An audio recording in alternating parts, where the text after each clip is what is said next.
Beneath 50,000 screaming spectators, a man waits to fight for his life.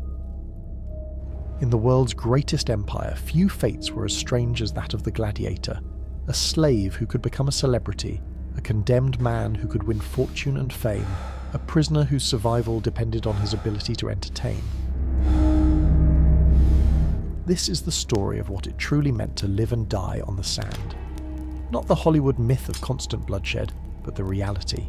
Years of brutal training, strict discipline, and the psychological weight of knowing that any performance could be your last.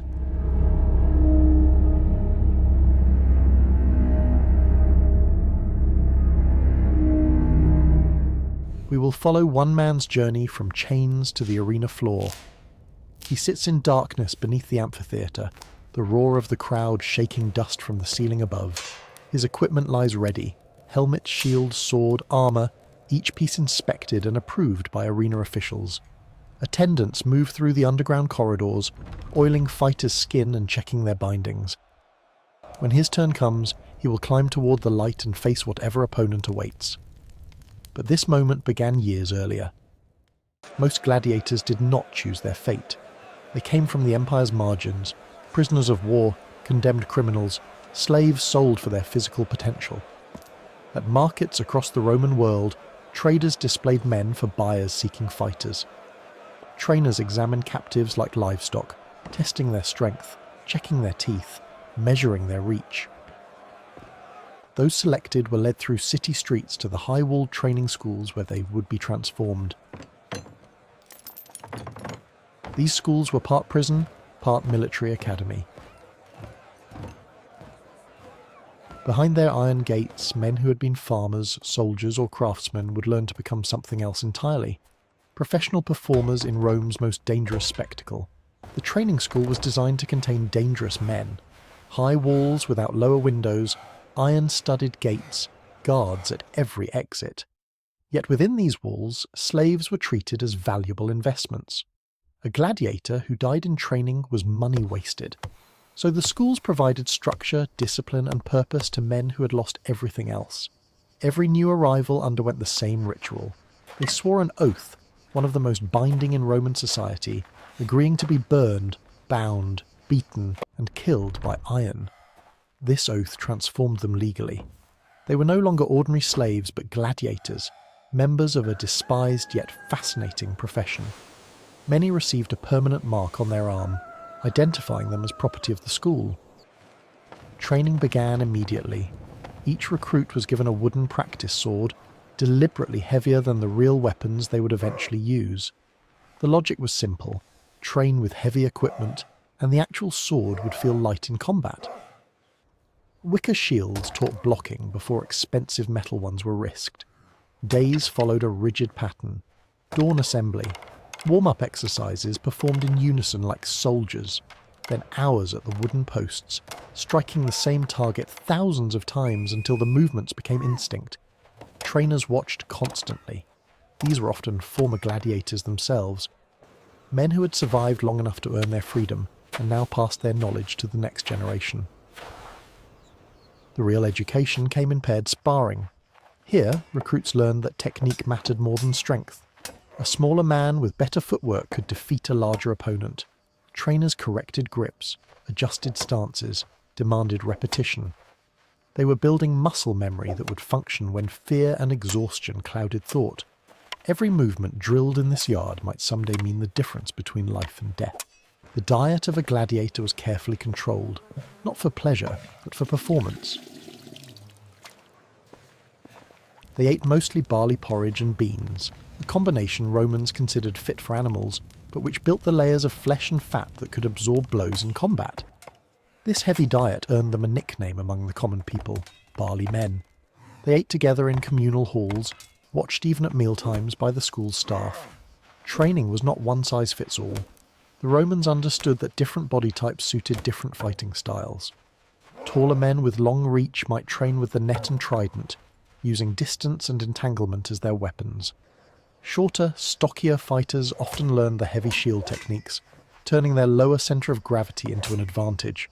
Each style had specific equipment, specific movements, specific opponents it was designed to face. Between training sessions, gladiators maintained their own equipment. Swords required constant sharpening, leather straps dried and cracked without oil, armour needed polishing to prevent rust. This was not mere busywork. A gladiator's life depended on his gear functioning perfectly. A loose strap or dull blade could mean death. The school employed physicians who understood that injured gladiators could not perform. Training wounds were treated promptly, cuts cleaned, muscles massaged, joints wrapped. This medical care exceeded what most Roman citizens could expect. The gladiator was property, and damaged property lost value. Religion offered what comfort it could.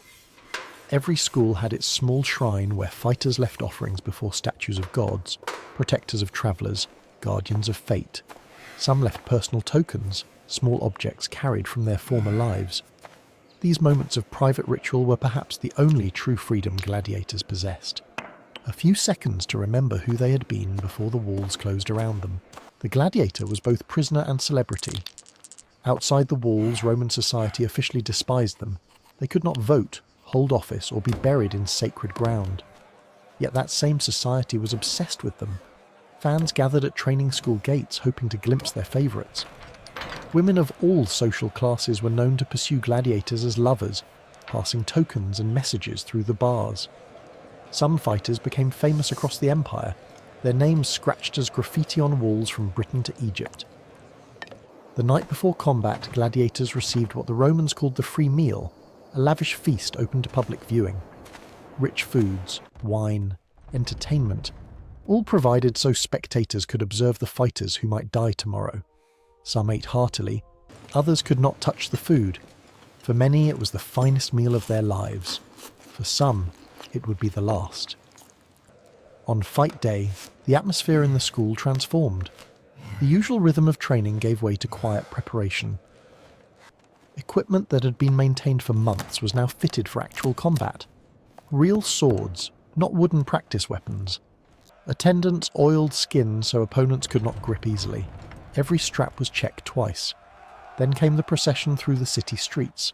Armed gladiators marched from school to arena while crowds gathered to watch them pass. Some fighters acknowledged the attention. Others walked in focused silence, already preparing mentally for what awaited.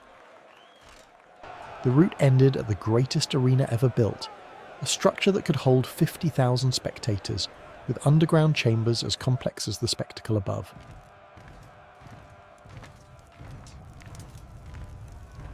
As the gladiators descended beneath the arena floor, the roar of the crowd grew louder through the stone.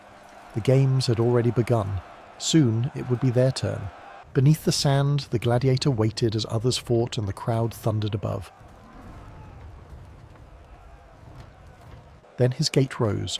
The passage led upward into blinding light and deafening noise. 50,000 voices shouting at once. For a man raised in chains, nothing could prepare for this moment. The arena stretched before him, larger than any space he had ever seen.